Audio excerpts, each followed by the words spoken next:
22장 6절부터 21절 말씀 신약 422쪽에 있습니다. 6절부터 21절을 저와 여러분이 번갈아서 교독하시고 마지막 절은 다 함께 읽도록 하겠습니다. 또 그가 내게 말하기를 이 말은 신실하고 참된지라 주 곧 선지자들의 영에 하나님이 그의 종들에게 반드시 속히 되어질 일을 보이시려고 그의 천사를 보내셨도다. 이 두루마리의 예언의 말씀을 지키는 자는 복이 있으리라 하더라. 이것을 보고 들은 자는 나 요한이니 내가 듣고 볼 때 이 일을 내게 보이던 천사의 발 앞에 경배하려고 엎드렸더니 그가 내게 말하기를 나는 너와 네 형제 선지자들과 또 이 두루마리의 말을 지키는 자들과 함께 된 종이 의뢰하지 말고 하나님께 경배하라 하더라. 또 내게 말하되 이 두루마리의 예언의 말씀을 인봉하지 말라. 때가 가까우니라. 불의를 행하는 자는 그대로 불의를 행하고 더러운 자는 그대로 더럽고 의로운 자는 그대로 의를 행하고 거룩한 자는 그대로 거룩하게 하라. 보라 내가 속히 오리니 내가 줄 상이 내게 있어 각 사람에게 그가 행한 대로 갚아주리라. 나는 알파와 오메가 처음과 마지막이요 시작과 마침이라. 자기 두루마기를 빠는 자들은 복이 있으니 이는 그들이 생명나무에 나아가며 문들을 통하여 성에 들어갈 권세를 받으려 함이로다. 개들과 점술가들과 음행하는 자들과 살인자들과 우상 숭배자들과 및 거짓말을 좋아하며 지어내는 자는 다 성 밖에 있으리라. 나 예수는 교회들을 위하여 내 사자를 보내어 이것들을 너희에게 증언하게 하였노라. 나는 다윗의 뿌리요 자손이니 곧 광명한 새벽별이라 하시더라. 신부가 말씀하시기를 오라 하시는도다. 듣는 자도 오라 할 것이요 목마른 자도 올 것이요 또 원하는 자는 값없이 생수를 받으라 하시더라. 내가 이 두루마리의 예언의 말씀을 듣는 모든 사람에게 증언하노니 만일 누구든지 이것들 외에 더하면 하나님이 이 두루마리에 기록된 재앙들을 그에게 더하실 것이요 만일 누구든지 이 두루마리의 예언의 말씀에서 제하여 버리면 하나님이 이 두루마리에 기록된 생명나무와 및 거룩한 성에 참여함을 제하여 버리시리라. 이것들을 증언하신 이가 이르시되 내가 진실로 속히 오리라 하시거늘 아멘. 주 예수여 오시옵소서. 주 예수의 은혜가 모든 자들에게 있을지어다. 아멘. 오늘 말씀은 이제 계시록의 마지막 부분입니다. 앞서 천사는 요한에게 새 예루살렘의 환상에 대해서 말해 주었습니다. 앞으로 주님이 오실 것이라는 것을 알리기 위해 자신을 보내주셨다는 증언 또한 함께 합니다. 그리고 7절을 통해 지금까지 말한 예언의 말씀을 지키는 자는 복이 있으리라 하는 그 말씀도 덧붙이죠. 요한은 이것을 듣고 그에게 천사에게 절하려고 엎드렸는데 천사가 이를 말립니다. 자기는 선지자들과 똑같은 종의 입장이기 때문에 자신 말고 하나님께 경배하라는 이유에서 이렇게 얘기한 것입니다. 요한이 이런 고백을 적어놓은 이유는 뭘까요? 계시록을 읽는 우리들을 위해서라고 볼 수 있습니다. 그 이유는 당시에는 천사를 숭배하는 그런 종교도 있고 또 유대인들조차 천사를 숭배하는 경향이 있었기 때문에 그런 것들을 하지 말라고 경고하는 의미이고 또한 하나님의 절대 권위를 강조하려는 그러한 의도도 있습니다. 이어서 천사는 10절에서와 같이 이 계시록을 임봉하지 말라 이렇게 요한에게 명령하고 있습니다. 이 내용을 비밀로 하지 말라는 뜻에서 이렇게 말한 것인데요. 이제 종말의 때가 가까이 왔기 때문입니다. 그러나 인간의 기준으로는 이 이야기를 하시고 현재까지 너무나 긴 시간이 지났는데 왜 심판의 때가 도래하지 않나 그런 궁금증 또한 생기게 됩니다. 이에 대해서는 이사야서 55장의 내용에서와 같이 하나님의 생각과 길이 우리의 생각하는 것과 또 그 길과 달라서 주님이 이야기하시는 때가 가까이 왔다라는 말의 기준이 우리의 기준과 다르기 때문에 오해할 수 있는 그런 구절이라서 우리가 궁금증이 생기는 것이죠. 주님은 7절에서와 같이 주님의 기준으로 적절한 때가 이르시면 속히 오시기로 하고 또 그 오시기로 한 그 부분을 물으시지도 않고 또한 미루시지도 않을 것입니다. 우리는 살아가면서 이 구절과 비슷한 궁금증을 겪는 상황을 종종 만나게 됩니다. 우리들이 항상 바라는 바가 있어서 주님께 기도 드릴 때 주님의 기준과 우리의 기준이 비슷해서 기도하는 바대로 응답을 받을 때도 있지만 또 아무리 기도해도 이루어지지 않는 때가 또 반대로 있습니다. 심지어 우리가 오히려 기도했던 것에 반대로 이루어지거나 시련이 닥쳐오기도 하죠. 그러나 그런 일들을 나중에 돌아봤을 때 주님께서 우리에게 예비해 놓으신 제일 좋은 방법과 시기로 응답을 주셨던 것이구나 이렇게 깨닫게 됩니다. 가령 우리에게 닥친 시련을 좀 예로 들자면 그런 시련을 이루어 달라고 기도하는 사람은 거의 없을 것입니다. 그러나 그런 시련은 여지없이 우리의 삶에 한 번 이상은 무조건 밀려오게 되죠. 그런 시간을 보내면서 이 일에 대해 방법을 찾거나 실망을 할 수는 있지만 기도로 그 순간에 정말 큰 환난이 닥쳐왔을 그 시기에 하나님께 물어보는 것, 하나님께 기도하는 것, 예배 자리로 나아오는 것은 그렇게 쉽지는 않습니다. 당장 이 일 때문에, 내 눈앞에 이 일 때문에 매우 고통스럽기 때문입니다. 그래서 이러한 시기에 둘 중 하나입니다. 하나님과 많이 가까워질 수도 있고 하나님과 아예 멀어질 수도 있습니다. 그러나 그리스도인은 주님을 믿는다는 그 사실만으로 주님의 자녀는 참 평안을 얻을 수 있다는 그 사실을 아는 사람들이 바로 그리스도인들입니다. 그렇기 때문에 항상 주님이 나를 좋은 결과로, 내가 생각하기에 좋은 결과로 인도해 주신다는 이 절대적인 이 믿음을 약간 변형해서 생각해야 되죠. 내가 원하는 결과가 아니라 주님이 원하는 결과입니다. 그래서 주님이 좋은 결과, 그리고 주님이 생각하시기에 나에게 좋은 결과, 이것으로 이끌어 주신다고 우리가 생각하고 또한 신뢰를 가져야 합니다. 그 절대적인 신뢰를 바탕으로 어려운 일이 있을 때 주님에게 기도로 여쭤보고 또한 실망하는 일이, 낙심하는 일이 있더라도 기도로 여쭤보고 이 주님 안에서 실망하더라도 주님 안에서 실망한다면 주님이 그 순간 나에게 주시는 그 평안함, 기도의 자리로 나왔을 때 주시는 평안함, 일이 지금 당장 해결되지는 않았지만 나의 마음에 주시는 그 평안함과 고요함, 그러한 것들을 느끼게 됩니다. 그리고 그런 고요함을 느끼고 주님이 해결해 주신다는 것을 신뢰하고 나아가면 어느샌가 이 일이 주님의 지혜로서 풀려있는 상황을 맞닥뜨리게 되는 것이죠. 그래서 걱정거리가 눈앞에 산재해 있더라도 거기에 우리는 당당히 맞설 수 있는 것입니다. 주님과의 관계가 가깝게 유지될 때 우리들은 하나님의 기준을 비록 알 수는 없으나 그 기준에 공감할 수는 있게 됩니다.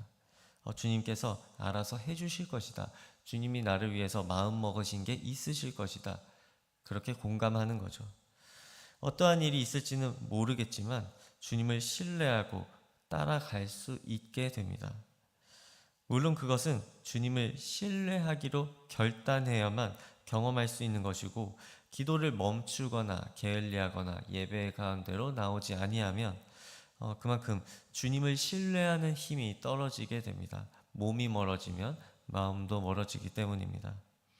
그래서 우리들은 끊임없이 새벽 예배를 드리고 큐티를 매일 하며 묵상하고 또한 기도를 멈추지 말아야 하는 것입니다. 주님에게 보내드리는 일상적인 신뢰, 마치 다니엘이 그러했듯 때를 정하여, 뜻을 정하여 새 때에 주님에게 기도를 드리는, 일관적으로 주님을 믿는 그러한 행위가, 그러한 신뢰가 우리들의 삶을 살리게 될 줄로 믿습니다. 이어서 천사는 말씀을 이러한 사람들을 향해 공개해야 한다고 이야기합니다. 우리 다 함께 11절 말씀을 한번 읽어보도록 하겠습니다. 시작. 불의를 행하는 자는 그대로 불의를 행하고, 더러운 자는 그대로 더럽고, 의로운 자는 그대로 의를 행하고, 거룩한 자는 그대로 거룩하게 하라. 아멘. 주님은 로마서를 통해 죄가 있는 자들을 내어버려 두심으로 처벌한다고 하셨습니다. 말씀이 공개될 것임에도 불구하고 그 말씀의 존재를 알면서도 자기가 행하던 불의를 멈추지 않는다면 내어버려 두심과 같은 그 처벌을 받게 될 것이고, 결국 12절에서와 같이 주님이 원하시는 때에 속히 오셔서 각 사람에게 그가 행한 대로 갚아주시게 될 것입니다. 주님은 모든 인간의 운명을 다 결정해 놓으셨지만 기본적으로 우리를 매우 사랑하시는 분입니다. 그래서 우리들이 언제나 돌아오기를 바라시고 우리들의 선택 또한 존중해 주십니다. 그래서 말씀을 봐서라도 스스로 주님에게 돌아오기를 바라고 계십니다. 항상 주님의 수준에서 많이 낮추어 주셔서 주님에게로 돌아오시기를 바라시는 것이죠. 주님은 예비하신 때에 속히 오시지만 동시에 노하기를 더디하시는 분이기도 합니다. 우리는 노하기를 더디하시는 주님의 그 시기를 지나고 있는지도 모릅니다. 그러므로 우리가 잘못할 수 있는 그 유혹들과 계속 싸우고 그에 대해 기도함으로 주님 앞에서 죄를 회개하고 그 죄를 시정하기 위해서 노력해야 할 것입니다. 13절에서와 같이 모든 세상 만물의 시작과 끝이시고 섭리자이시며 완성자이신 주님께서 우리를 기다리고 계십니다. 이처럼 말씀으로 노하기를 더디하시니 돌아오라고 문 밖에 서서 이야기하고 계시는 것입니다. 이에 대해 14절의 말씀에서도 자기 두루마기를 빠는 자들은 복이 있다고 하십니다. 두루마기를 왜 빨까요? 이 두루마기는 옷이죠. 옷을 왜 빨까요? 우리들의 존재를 깨끗이 빨아야 한다는 뜻입니다. 죄된 우리의 더러운 몸을, 더러운 옷을 빨아야 한다는 것입니다. 그렇다면 무엇에 우리 두루마기를 빨아야 하겠습니까? 바로 예수 그리스도의 보혈로 깨끗이 빨아야 합니다. 즉 두루마기를 빠는 행위는 우리의 죄된 존재를 주님에 대한 믿음으로 씻어내는 것을 뜻합니다. 그리고 이 행위는 오직 주님의 말씀을 참된 것으로, 실제인 것으로 받아들이는 그 태도가 바탕이 되어 있어야 할 수 있습니다. 오늘의 말씀을 받아들일 때 우리는 주님의 그 새 예루살렘에 입성하는, 그래서 주님과 동행하는 저와 여러분이 되실 줄로 믿습니다. 그러나 동시에 이 말씀을 듣고도 15절에서와 같이 음행하고 살인하며 우상 숭배하는 자들은 새 예루살렘에 들어갈 수 없다고 이야기하고 있습니다. 이어서 17절을 살펴보면 성령과 신부가 이 말씀을 듣는 자들은 주님에게 나아오라고 이야기하고 있습니다. 여기서 이 신부는 이 세상의 교회를 뜻한다고 볼 수 있고, 듣는 자는 교회의 예배에 참여하는 모든 성도들을 뜻합니다. 그런데 성령님이 주님에게 나아오라고 우리에게 말씀하시는 것은 이해가 되는데 교회는 왜 신부라는 말로 표현이 되었을까요? 뜬금없이 신부라는 표현이 왜 등장할까요? 이것은 당시 이스라엘의 문화를 이해하면 수월하게 이해할 수 있는데 당시 이스라엘과 고대 사회에서는 여성의 인권이 매우 낮았습니다. 심지어 그 문명적으로 수준이 높은 로마라 할지라도 여성의 인권은 낮은 수준이었죠. 당시는 지금보다 더욱 힘에 의해서 지배되는 세상이었고, 이러한 환경에서는 여성의 물리력이 낮기 때문에 여성은 자연스럽게 남성에게 종속될 수밖에 없는 사회였습니다. 이 사회에서는 여성이 남성이 없이는 농사도 지을 수 없었습니다. 왜냐하면 땅이 가부장을 통하여서 상속이 되기 때문입니다. 그래서 여성은 신랑이 없이는 아무것도 할 수가 없는 존재였습니다. 그래서 얼른 결혼을 해야만 했죠. 그래서 보호를 받아야만 했습니다. 그렇지 않으면 생존을 할 수 없기 때문이죠. 이렇게 고대 사회에서의 신부는 신랑과 같은 존재가 없이는 살 수가 없는 존재입니다. 이것은 우리들 사회에서 보자면, 당시나 지금이나 그 사회적으로 살펴보면, 우리 인간의 눈으로 살펴보면 불공평한 이야기이지만, 하나님과 우리들 간의 그 관계로 살펴보면 이 신부와 우리가 공통점이 있습니다. 그 고대 사회에서의 신부가 옳다라는 게 아니라 그때의 그 시절의 신부와 영적으로 우리와 하나님 간의 관계가 공통점이 있다는 것입니다. 그래서 이 수월하게 이해하라고 요한이 그 시대의 세계관을 들어서, 예를 들어서 설명을 해준 것이죠. 예화입니다. 이 어떠한 공통점이 있느냐 하면 바로 우리들 또한 주님이라는 그 신랑이 없으면 살 수가 없는 존재이기 때문에, 주님이라는 존재가 없으면 살 수 없기 때문에, 언젠가 무너지는 존재이기 때문에 그 마음속에 공허함, 빈 공간이 항상 있어서 거기를 주님으로밖에 채울 수 없기 때문에 우리들이 마치 신랑을 기다리는 신부와 같다고 해서 여기에서 신부가 온 성도들이 다니는 교회로 표현된 것입니다. 교회 또한 머리가 그리스도시죠.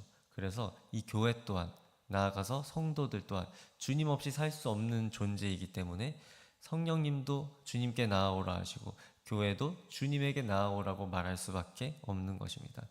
주님에게 나아와야 주님을 만나게 되고 온 성도와 교회가 살아나기 때문입니다. 그래서 그런 신부라는 표현을 사용한 것이죠. 이어서 18절과 19절에서는 이렇게 전해주신 말씀을 더하거나 빼지 말라는 이야기를 덧붙이십니다. 이것은 일찍이 신명기 4장 2절에서부터 말씀을 가감하지 말라는 구절로 하나님께서 우리에게 이야기하신 것인데, 말씀을 가감하게 되면, 그렇다면 어떻게 될까요? 말씀을 가감하게 되면 이단이 됩니다. 이단은 그 뜻이 다를 이 끝단, 이렇게 사용하여서 처음에는 복음으로 시작하는 것 같아 보여도 그 끝은 자기 좋은 방식대로 말씀을 더하거나 빼는 무리들을 이단이라고 합니다. 실제로 이단 종교들은 미묘하게 하나님의 말씀을 변형하여 전합니다. 구원이 임할 것인데, 그리고 땅의 것은 소용이 없다고 말하는 그 바울의 말을 잘못 해석하여서 땅에서는 그럼 아무렇게나 살아도 된다라고 이야기하게 되고, 땅에서 온갖 부도덕한 짓을 저지르면서도 천국에 갈 수 있다, 회개하는, 이 죽을 때만 회개하면 천국에 갈 수 있다라고 말하는 종교도 있죠. 그것이 바로 구원파입니다. 예를 들면 이런 것이죠. 그래서 처음에는 회개하면 천국 간다로 시작하여도 나중에는 죽을 때만 회개하면 된다, 땅에서 살 때는 아무 상관없다, 이렇게 끝이 다른, 한 끝이 다른 이런 종교를 이단 종교라고 부릅니다. 그러므로 이 복음을 훼손하는 자는 큰 주님의 형벌을 받게 되는 것이 예정되어 있고, 또한 그렇게 변형하여서 믿으면 하나님을 잘못 받아들일 수밖에 없는 것이죠. 마지막으로 20절과 21절에는 이 모든 말씀에 대하여서 아멘으로 응답하는 요한이 나옵니다. 이 요한은 온 교회들과 성도들을 대표하여서 아멘 오시옵소서라고 대신 말해준 것인데, 대신 응답하여 준 것인데, 오늘 말씀에서 주님이 우리에게 명령하신 바와 심판하실 것, 그리고 회개하라는 촉구에 아멘 오시옵소서라고 요한이 대답하는 것입니다. 또한 요한이 대표로 얘기했기 때문에 우리에게도 해당되는 말입니다. 우리 또한 이 주님께서 명령하신 바와 심판하실 것, 그리고 회개하라는 촉구에 대해서 피하거나 두려워하지 않고 아멘 오시옵소서라고 답해야 합니다. 환영해야 합니다. 우리가 주님을 굳게 믿고 있다면, 또한 신뢰한다면 주님께서 오시는 것이 두렵거나 피하고 싶을까요? 그렇지 않을 것입니다. 오히려 오랜만에 부모님을 만나 뵙는 것처럼 반가울 것입니다. 그래서 주님을 믿고 있는 사람들은 주님이 오시기를 고대합니다. 피조물이 고대하죠. 어떤 면에서 이 아멘 오시옵소서라는 말은 우리들의 믿음을 증명하는 최후의 신앙 고백이 될 수 있을 것입니다. 사랑하는 성도 여러분, 우리들은 오늘 주님이 우리에게 주시는 말씀을 신뢰할 준비가 되셨습니까? 노하기를 더디하시는 주님이 우리들을 기다리며 보내주시는 그 자비에, 그 사랑에 아멘 오시옵소서라고 응답할 수 있는 우리들이 되기를 주님의 이름으로 간절히 소망합니다. 제가 기도하겠습니다. 하나님 아버지, 오늘 우리는 요한계시록 전체를 살펴보면서 드디어 이 요한계시록의 종지부까지 함께 살펴보았습니다. 주님께서 우리를 향해서 예비하신 것들이 우리의 눈으로는 확인할 수 없거나 알아볼 수 없거나 이해할 수가 없을지라도 주님에 대한 그 절대적인 그 선하심을 우리가 신뢰하고 주님이 우리에게 예비하신 그것의 결과마저도 우리가 신뢰하면서 우리들이 주님의 뜻을 이해하지는 못할지언정 공감할 수 있도록 우리의 마음밭을 가꾸어 주시옵소서. 그렇게 해나갈 때 우리들은 주님의 능력을 체험하고 또한 주님과 동행하고 나중에는 주님께서 심판하실 것에 대해서 두려워하지 않고 회개할 것이 너무 많이 남아서 전전긍긍하지 않고 떳떳하여서 당당하여서 주님 앞에 아멘 오시옵소서라고 그 심판을 환영할 수 있는 그러한 정결한 우리가 될 수 있도록 주님 도와주시옵소서. 이 모든 것 예수님의 이름으로 기도드립니다. 아멘. 찬송가 361장 찬양 함께 올려드리시겠습니다.